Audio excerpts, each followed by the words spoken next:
Hey guys, it's me again, it's Shelly. I'm back with a video. So today I am going to do a chronic illness tag, and I've got my handy paper out of shot here, and I'm just going to answer some questions because I get a lot of questions on my social media, especially on Instagram and my Twitter, regarding my chronic illness. So I thought, instead of doing lengthy videos, let me just do a tag, and I can answer most of the questions that, I've got them from various tag videos, but I thought I could answer most of the questions that, that would help you guys understand more about me. So I'm just going to get straight into it. What is the illness that you live with? Well, more than one. So I live with IBS, irritable bowel syndrome, anxiety disorder, adhesions related disorder, and interstitial cystitis. I only learned how to say that today.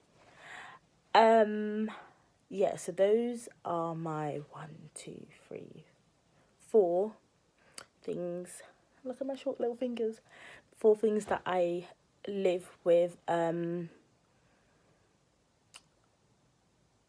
I was diagnosed with IBS in 2015. Same with ARD, that's adhesions related disorder, and interstitial cystitis. I was diagnosed in 2017, and my anxiety disorder, I was diagnosed in 2019. Actually, last month I was diagnosed with that. So yeah, what else is on here?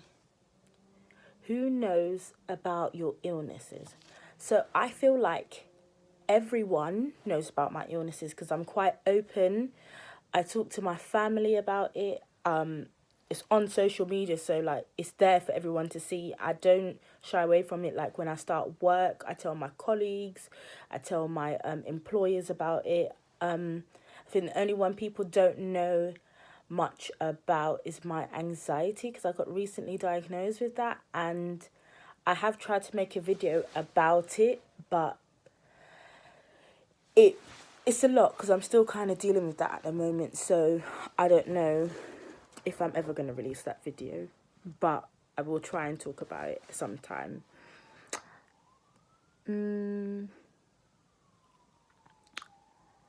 Have you ever had surgery or been hospitalized? Yes and yes. I have had a few surgeries. So when I was born,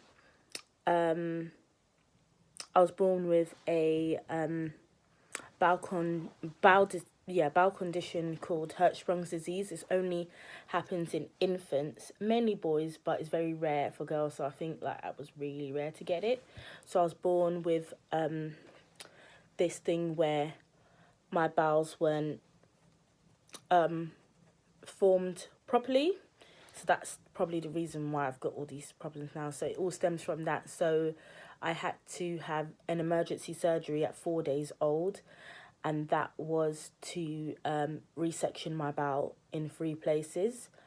And also I had a colostomy bag, and then so that's 2 surgeries. I had a colostomy bag. After they done that surgery, my bowel still wasn't working properly, so then I had a colostomy bag. That's 2 surgeries. Then I had a colostomy bag reversal. That's a 3rd surgery. Then I had another surgery, a reconstruction surgery. That was 4. I had laparoscopy surgery, and I also had a C-section. So yeah, that is 6 surgeries.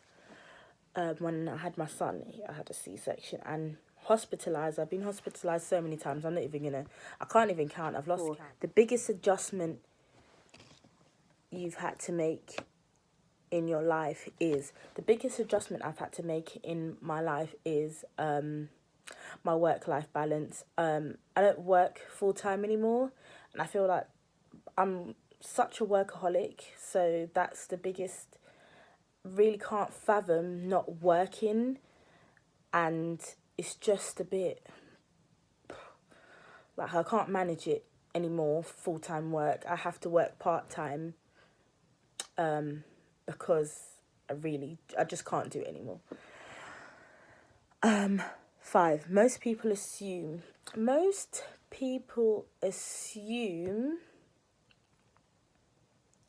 don't know what they assume, that I'm not ill.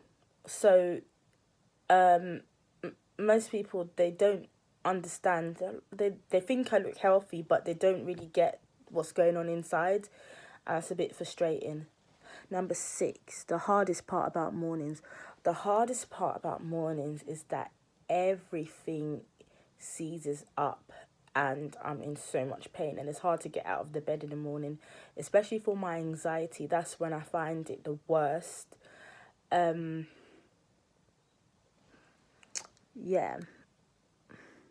Number 7, what's my favourite TV medical show? My favourite TV medical show is Holby City, and they talked about adhesions on there, so that gives me a double. I love it. A gadget I couldn't live without. My phone. My phone's always in my hand. Right now, I'm actually pissed because like I haven't got my phone in my hand and I'm recording with it. I need to get a camera. Yeah. Number 9. What's the hardest part about nights? The hardest part about nights is actually getting to sleep in the first place and having to go to the toilet a million times because of my interstitial cystitis, which I explained in my earlier videos is painful bladder syndrome. I tend to keep having to go to the toilet at night, and my bladder is a real devil at night. My bladder fights me at night, and I cannot. It's the worst part. What medication do you take? So I take a medication called mebeverin. That is for my IBS, and for my anxiety disorder, I take certain. I also take vitamin D supplements and vitamin B12 and zinc as well. If I had to choose between an invisible illness and a visible illness, I would just choose being healthy, to be honest. I wouldn't choose any. 12, people would be surprised to know. What would they be surprised to know?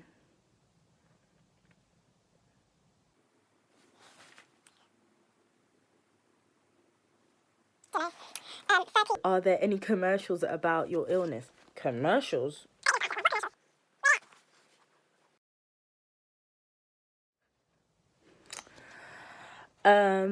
Something I miss doing. I miss being able to be more physical. Like, I like dancing, and I found that I can't really dance because I'm always in pain, and that ticks me off. What has my illness taught me? It's taught me patience. What's the nicest thing someone has done for you when you were ill? Yeah, I'll do 2. So 2, like one of my friends, when I go to her house, because I have this thing about herbal teas, she always has herbal teas at her house for me, and she knows that will settle my stomach. So I think that's really cute. I don't really tell her this though, so I hope she watches this video because she'll know who it is, and most of my friends who know me should know who that friend is anyway. And also my big brother, like he spoils me so much. So Nicest, he literally pampers me. Like I literally don't move. Breakfast in bed, fresh pineapple juice, hot water bottle. What else does he do? Yeah, he'll literally do that. He would literally move mountains for me. Like, I just won't move a muscle. I'll literally just sit there like a princess. And he'll look after me. Where am I? Question number 17. What do you wish people knew about chronic illness? What I wish people knew about chronic illness is the whole point of a chronic illness is that it's there for a long time. They are not going to, they can get to easier life, but it's for life.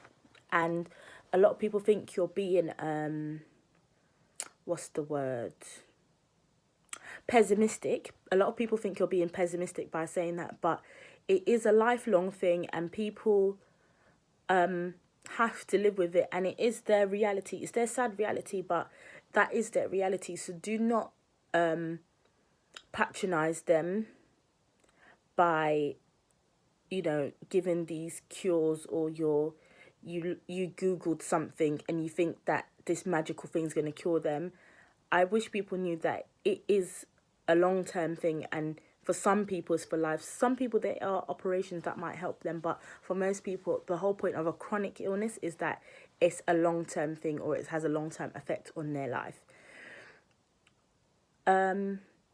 18, how can awareness be raised? Awareness can be raised. I just do awareness on social media, so like just reposting anything you see people doing.